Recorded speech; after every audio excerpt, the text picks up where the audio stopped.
So I'll first start in the funding approach, the process of the funding approach. There are three golden rules which should not be violated at any cost when you think you're ready for fundraising, and when you take the first step towards fundraising in approaching an investor. There are three golden rules. The first is that please do not do it yourself, because your expertise in your domain, in the business that you are running, the venture that you have set up, your expertise is not in the fundraising space. You let the professionals that do it. You hire a professional investment banker. They will do the job for you. They know how to set the funding narrative. They know how to build a story around that narrative. They know how to build the investment thesis, which is what they want to present to the investor, that will tell that these are the reasons why you should invest into this business. They know how to build a robust, dynamic, and yet realistic financial model, and they know how to price your equity for the capital raise that you're going into the market, which is called a valuation. This is something which you cannot do it yourself.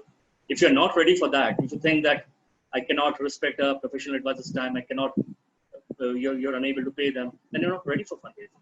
You should not do it yourself, because that will be disastrous. And it can be disastrous to the extent that it may demotivate you. It may break you so badly that you may never think of again approaching the market. Or perhaps, some point of time the business might sink. So please, I always say to everyone that unless you're 100% sure you can do it yourself, you don't do it.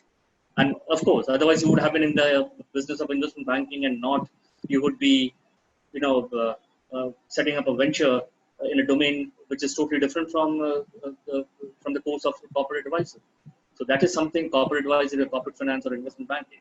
So that is something which you should have had as the first golden rule. When you think you're ready for fundraising, all right, then you should be prepared that it has certain demands, it has certain requirements. You should be able to meet each one of them.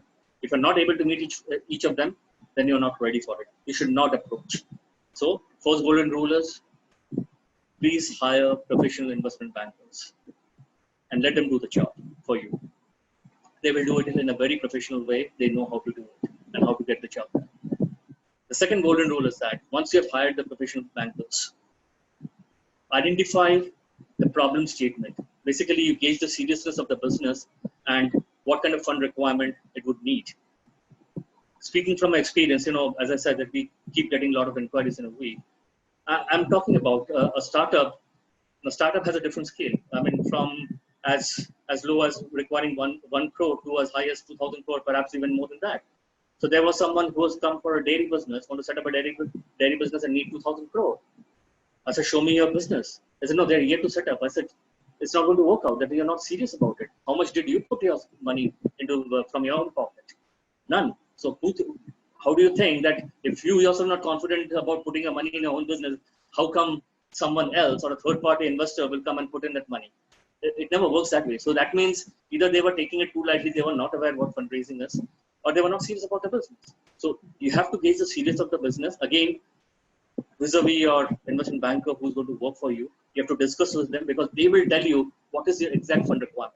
One example is that, if you remember in my previous session, I talked about how do you determine the human resource cost budget. That is based on the number of leads, how many pre-sales people you're going to need, how many sales team you're going to need, what is the size of your sales team, what is the size of your pre-sales team.